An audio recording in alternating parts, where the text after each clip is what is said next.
pertama itu mengenai korupsi ya. Ini korupsi sebetulnya secara universal terjadi di mana-mana. Dan ternyata terbukti dalam survei corruption perception di dunia ya, ada lembaga Amnesty International. Itu praktis 10 negara yang terbaik itu ada di Eropa, di Skandinavia. Kemudian kalau 20 negara ya sudah mulai masuk negara dari Asia, yaitu Hong Kong sama Singapura. Tapi mostly itu ada negara-negara di Eropa. Bahkan Amerika pun sudah di atas 25 atau 26. Jadi korupsi juga di situ. Itu korupsi ekonomi, kan? Belum korupsi politik. Yang kita bahas ini bisa dua-duanya. Indonesia bersama Cina itu ada di posisi 100. Ini persepsi tahun 2020. Cina itu sekitar 80, jadi Cina better than us gitu ya. Dan negara yang paling banyak korupsinya di dunia itu justru negara-negara di Afrika. Jadi memang ini pendidikan punya pengaruh besar sekali juga kepada indeks korupsi di dunia kan. Itu mengenai korupsi kan. Jadi artinya secara global memang Indonesia sebetulnya 102 dari 200 negara kan. Kemudian Cina pun yang sudah melaksanakan hukuman mati 15 tahun yang lalu itu praktis sekitar 8.000 yang ditembak mati karena korupsi. Tahun 2017 itu sisa 3.000. Itu pun masih tetap di dalam posisi 80 besar. Jadi masih tetap tinggi angka korupsinya. Apalagi Indonesia yang kita tahu kemarin yang di hari 17 Agustus pun yang korupsi dikasih keringanan. Faktanya kan. Jadi kalau kita mau negara ini maju ya produktivitas harus tinggi, penyelenggara negara. Kemudian korupsinya harus tiganya habis. Dan tidak boleh ragu-ragu mengenai korupsi dah. Nah, kenapa? Pertanyaan berikutnya, why that happen? Kenapa ini terjadi? Kalau menurut pendapat saya sebagai seorang wirausaha selama sekian puluh tahun, itu pertama karena tidak tegasnya hukum. Hukum kita tidak tegas terhadap korupsi. Dan menurut saya itu tidak bagus untuk kepentingan rakyat. Rakyat dirugikan, tapi kemudian negara hanya memberikan hukuman ala kadarnya gitu. Kemudian penyebab kedua, why this happen? Kalau menurut saya karena sistem politik kita.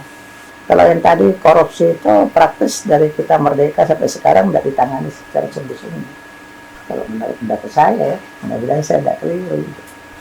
Nah, kemudian yang kedua, penyebab kedua itu bahwa memang sistem politik kita itu terutama yang katakanlah 30 tahun terakhir ini kita tidak mendukung, karena korupsi itu dimulai dari pendirian partai. Waktu mendirikan partai aja kan banyak kan didukung oleh perusahaan-perusahaan swasta atau sponsor-sponsor yang mulai dari berdirinya partai dengan politisinya dan sebagainya, sehingga otomatis mereka mengharapkan adanya return ya. Nah, itu yang dilakukan oleh pedagang-pedagang politik. Nah, itu penyebab pertama kan. Kemudian penyebab keduanya juga karena kita memilihnya cuma presiden. Padahal produktivitas penyelenggara negara itu kan banyak tergantung kepada siapa presidennya, siapa menteri-menterinya, siapa gubernurnya, siapa bupatinya, dan siapa itu anggota DPR, DPRD, DPD. Kalau semuanya jalan sendiri-sendiri, ya gimana mau dicapai produktivitas tinggi? Dia di dalam posisi satu teamwork kan. Nah ini yang harusnya diperbaiki. Nah, kemudian yang ketiga, partainya juga terlalu banyak. Padahal yang dibutuhkan rakyat kan sebetulnya cuma penyelenggaraan negara yang betul-betul produktif, di mana program-program yang dilaksanakan oleh penyelenggara negara itu betul-betul sejalan dengan kebutuhan rakyat di tiap sektor. Itu sebabnya korupsi makin menggila di Indonesia selama 30 tahun terakhir. Karena penyelenggara negaranya juga yang dihasilkan bekerja sendiri-sendiri, tidak di dalam satu teamwork, juga tidak ada programnya yang betul-betul terpadu dari pusat daerah, kemudian dari presiden menteri bagaimana ya? Jadi ke daerah juga begitu. Maaf, ini ya amburadul lah. Itu yang terjadi sebetulnya di banyak negara di dunia ya. Dan itu ternyata terjadi bukan cuma 30 tahun di Indonesia, tapi ya terjadi di dunia. Kenapa di dunia terjadi? Karena walaupun sudah dideklarasikan yang namanya demokrasi dari rakyat oleh rakyat untuk rakyat kan, tapi greedy kapitalis ini mengontrol semuanya itu selama 200-300 tahun terakhir, sehingga di samping dia mendapatkan keuntungan ekonomi, juga masuk juga ke politik, sehingga partai-partai yang ada di dunia ini, termasuk di Amerika Serikat sekalipun, itu banyak bekerja bukan untuk kepentingan rakyat sepenuhnya, tapi kepentingan dan melindungi kepentingan daripada para pemilik modal. Bagaimana ini menyelesaikan semua ini? Karena dunia ini kan 200 negara lebih, kemudian Indonesia aja ada 270 juta dan 271 juta. Amerika lebih 300 juta. Tapi yang mengagumkan sebetulnya itu China. 1,3 miliar, tapi mereka bisa menjadi negara dengan pertumbuhan ekonomi yang tertinggi dan bisa mencapai GDP terbesar berdasarkan daya beli sejak 2004. Nah, kenapa bisa begitu? Ya karena produktivitas. Walaupun kalau dibagi jumlah penduduk belum sebesar negara-negara di Eropa, kan?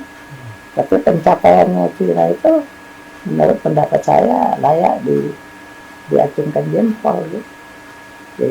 Dari negara miskin sekarang menjadi negara yang kita kenal menengah kan.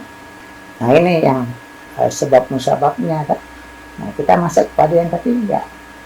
Bagaimana solusinya kan? Kalau menurut saya sebetulnya dengan uraian pertama dan kedua tadi sudah jelas solusinya. Yang pertama itu adalah kan ada sosial politik, ada sosial ekonomi kan. Kalau sosial ekonomi itu hukuman mati itu mutlak untuk dilaksanakan. Jadi negara tidak boleh ada keraguan-keraguan sedikit untuk melakukan tindakan hukuman mati karena itu mengkhianati konstitusi, menyebabkan penderitaan bagi rakyat di Indonesia maupun di dunia gitu ya. Jadi itu hukuman itu harus ditegakkan betul.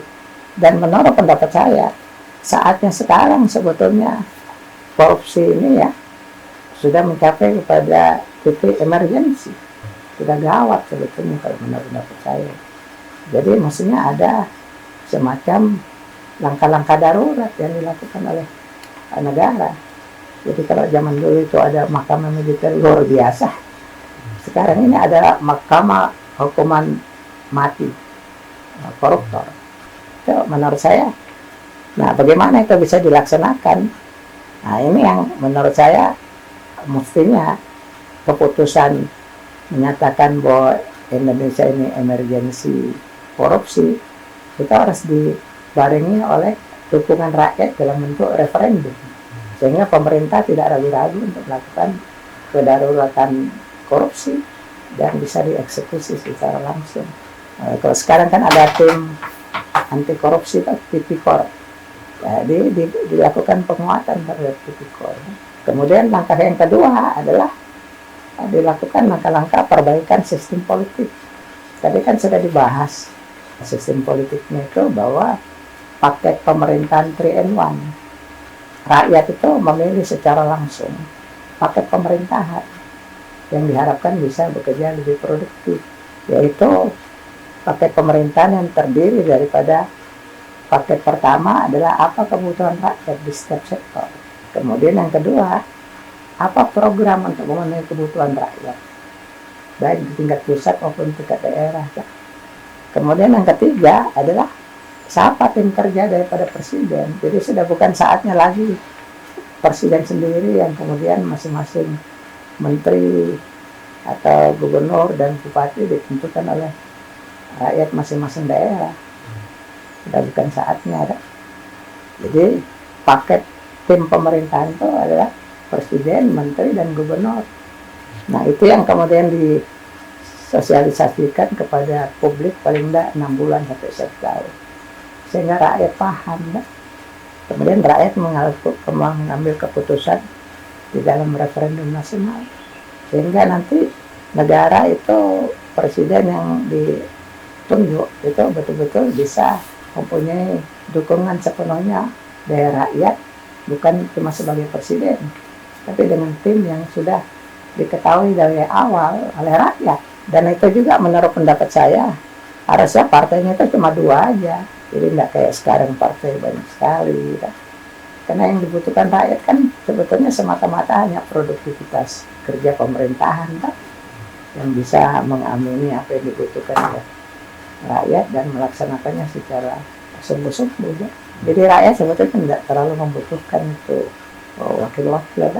Kan sekarang sudah digital era, jadi cukup masing-masing katakanlah 2 partai, partai A atau partai B itu dengan 2 sistem itu partai itu diputuskan oleh rakyat. Jadi sistemnya pun karena rakyat adalah daulat tertinggi, sistemnya pun diputuskan sepenuhnya oleh rakyat.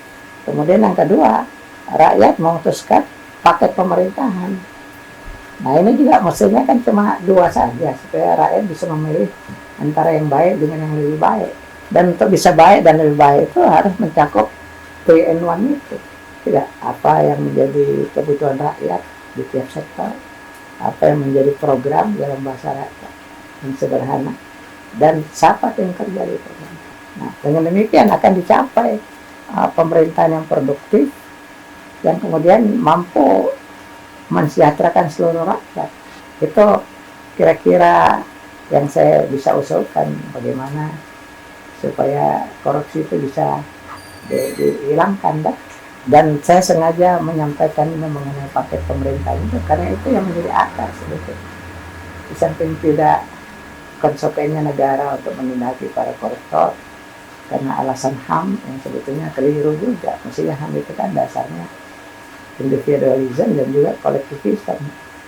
Tapi juga sekaligus di samping dihukum berat itu para koruptor, juga dilakukan pemerintahan yang betul-betul produktif.